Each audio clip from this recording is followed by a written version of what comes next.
लेकिन अपवाद स्वरूप एक जगह ऐसी थी और एक संगठन ऐसा था जहां गांधी जयंती का कोई उत्सव नहीं हुआ। ऐसी बात नहीं कि वहां कोई जश्न मना, पर वह बापू के जन्मदिन का जश्न नहीं था। यह संगठन था राष्ट्रीय स्वयंसेवक संघ। वह जगह थी संघ का नागपुर में रेशम बाग स्थित उसका केंद्रीय मुख्यालय, और वहां मनाया गया जश्न था संघ के अपने शताब्दी वर्ष का।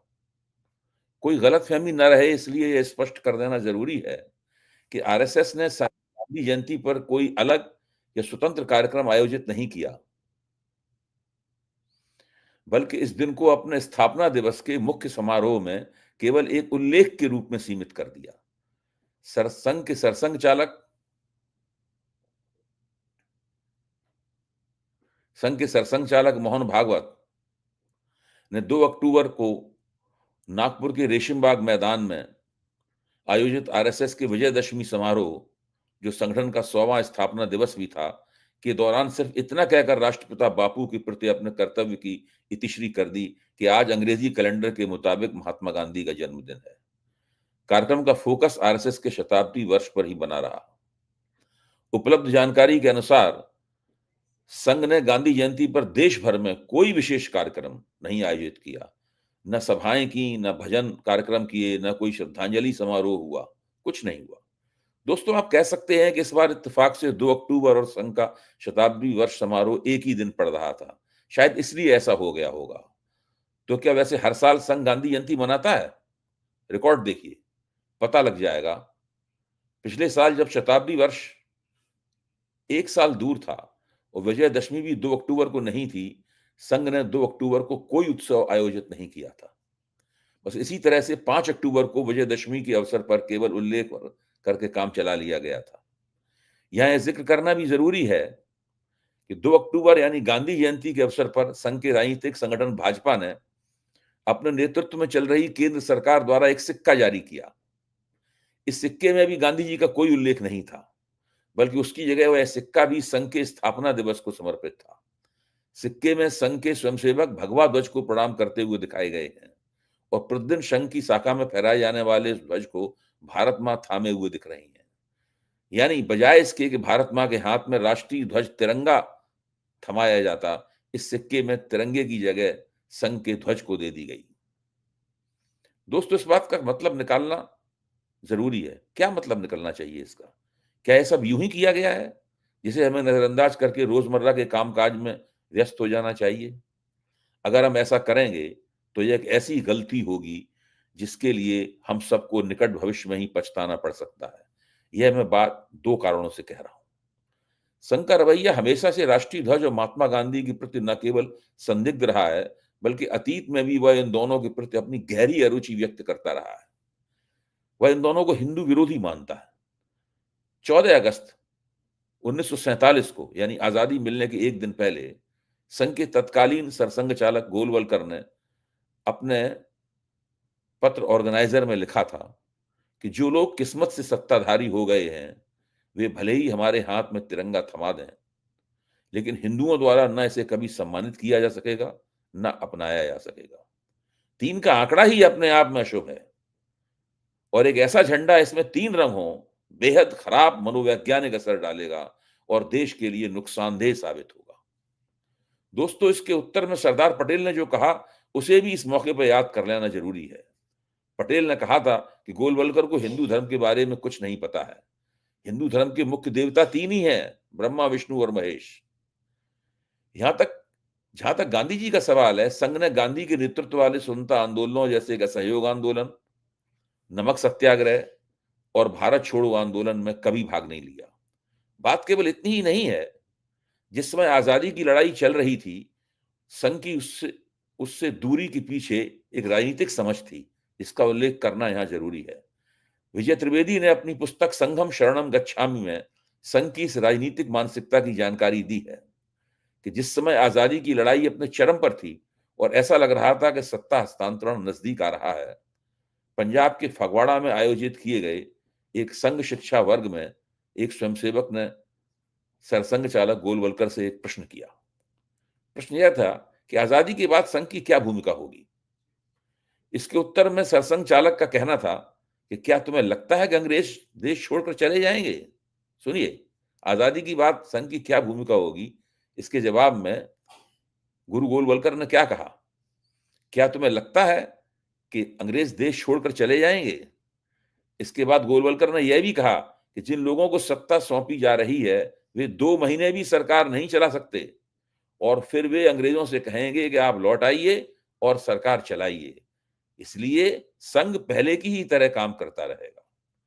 दोस्तों, यह एक तथ्य है कि ब्रिटिश सरकार के खुफिया तंत्र ने रपट दी थी कि संघ ने भारत छोड़ो आंदोलन से खुद को दूर रखा है और उससे अंग्रेजों को कोई खतरा नहीं है। दरअसल ज्यादातर स्वयंसेवकों को यकीन था कि अंग्रेज कहीं नहीं जाने वाले हैं। यह भी एक सच्चाई है कि संघ की शाखाओं और उनके प्रशिक्षण शिविरों में होने वाले बौद्धिक कार्यक्रमों में 1974 से पहले तक हमेशा गांधी जी की कटु आलोचना होती रही है। आजकल संघ वाले गांधी की शाब्दिक आलोचना से तो परहेज करते हैं, लेकिन उनसे अपनी दूरी बनाए रखते हैं, जैसा कि उनके द्वारा गांधी जयंती न मनाए जाने से स्पष्ट है। दोस्तों, यह तो रही पहली बात, पहला कारण जिसकी वजह से आपको इस पूरे मसले के प्रति चौकन्ना हो जाना चाहिए। दूसरी बात दरअसल इससे भी ज्यादा महत्वपूर्ण है।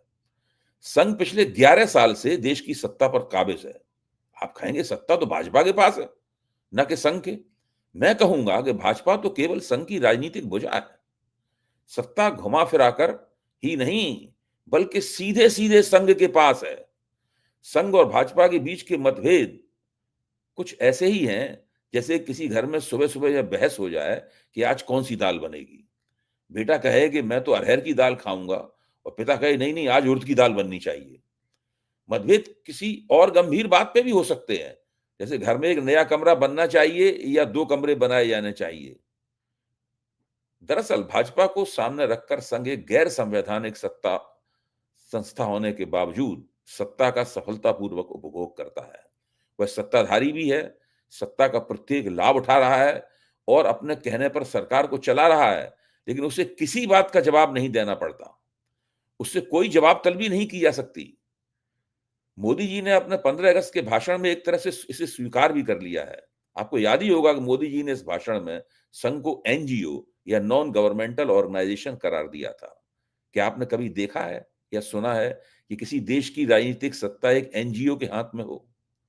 इस परिस्थिति का सबसे खतरनाक पहलू यह है कि भाजपा और संघ के इस बंदोबस्त के कारण देश की सत्ता एक ऐसी गैर संवैधानिक शक्ति के हाथ में चली गई है, जो ऐसी ताकत है जो किसी बात की, किसी घटना की, किसी विफलता की, किसी राष्ट्रीय नुकसान की जिम्मेदारी उठाने के लिए तैयार नहीं है। दोस्तों, आपको सत्ता का ऐसा बंदोबस्त किसी और देश में नहीं मिलेगा। दुनिया के इतिहास में ऐसा कहीं और कभी नहीं हुआ है।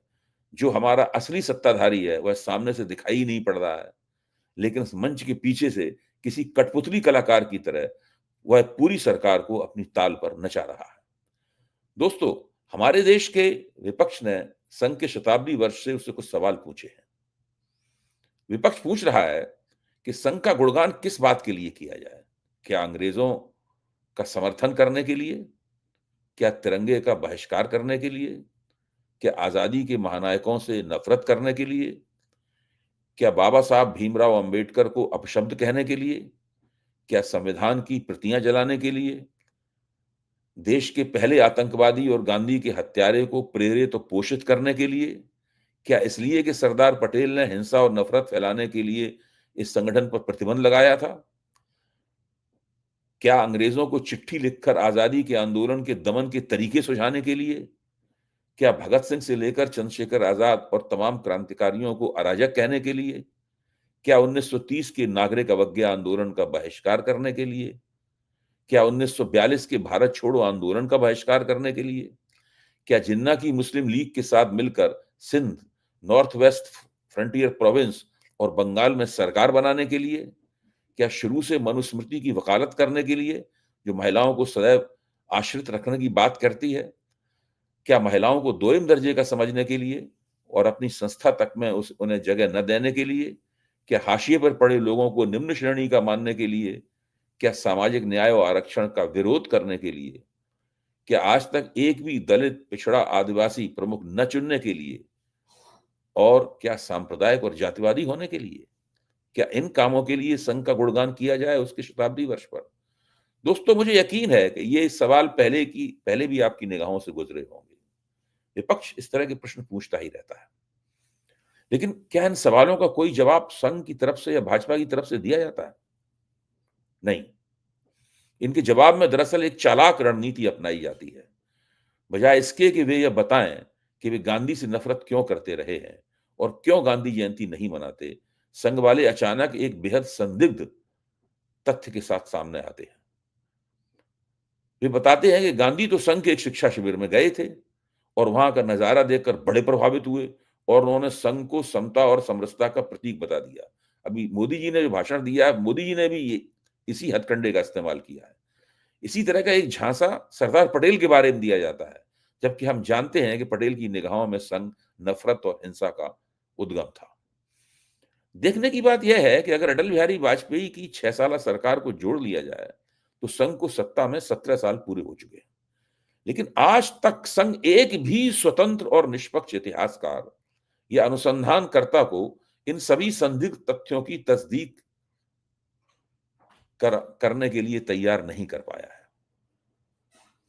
संघ की जो भी तारीफें की जाती हैं, वे या तो भाजपा के नेताओं द्वारा की जाती हैं या फिर संघ से प्रत्यक्ष रूप से जुड़े कुछ बुद्धिजीवी प्रतीत होने वाले लोग इस तरह की बातें करते हैं। कभी भी कोई भरोसेमंद व्यक्ति या हस्ती आपको ऐसी बातें करते हुए नहीं मिलेगी। दोस्तों, लोकतंत्र की रक्षा का सबसे पहला उसूल यह है कि उसे गैर संवैधानिक सत्ता केंद्रों से बचाया जाए। ऐसी तमाम शक्तियों पर कड़ी निगाह रखी जाए, उनका लगातार विरोध किया जाए, उनकी लगातार पोल खोली जाए, जनता की निगाहों में उनके असली इरादे स्पष्ट किए जाएं। जैसा कि मैंने अपनी इस सीधी बात में दिखाया है कि इस समय देश का सबसे बड़ा, देश का ही नहीं दुनिया का सबसे बड़ा गैर संवैधानिक सत्ता केंद्र राष्ट्रीय स्वयंसेवक संघ है। उस गांधी जयंती पर जिसे संघ लगातार मनाने से इनकार करता रहा है, हमें एक संकल्प लेना चाहिए। हमें संकल्प लेना चाहिए कि हम इस कथित एनजीओ की किसी भी दुरभिसंधि, साजिश या छल को कामयाब नहीं होने देंगे। हम मांग करेंगे कि इसकी गतिविधियों की जांच के लिए एक स्वतंत्र राष्ट्रीय आयोग स्थापित किया जाए, जो उसके जन्म से लेकर राष्ट्रीय आंदोलन में इसकी भूमिका से गुजरता हुआ, इसके सत्ताधारी समय पर कड़ी निगाह डालता हुआ सारे तथ्यों का उद्घाटन करे, देश के सामने अपनी विस्तृत रपट रखे, ताकि संघ द्वारा अपनाए गए सभी हथकंडों, सभी छलों से इस देश के लोकतंत्र को बचाया जा सके। आज इतना ही। धन्यवाद। दोस्तों, अगर आपको नई परख का यह स्तंभ सीधी बात पसंद आता है या नई परख पर प्रस्तुत किए गए अन्य कार्यक्रम आपको अच्छे लगते हैं, आपको लगता है कि इन कार्यक्रमों से देश की राजनीति और अन्य घटनाक्रम के प्रति आपकी समझ बढ़ रही है और आप उससे सहमत हैं, तो आपसे सब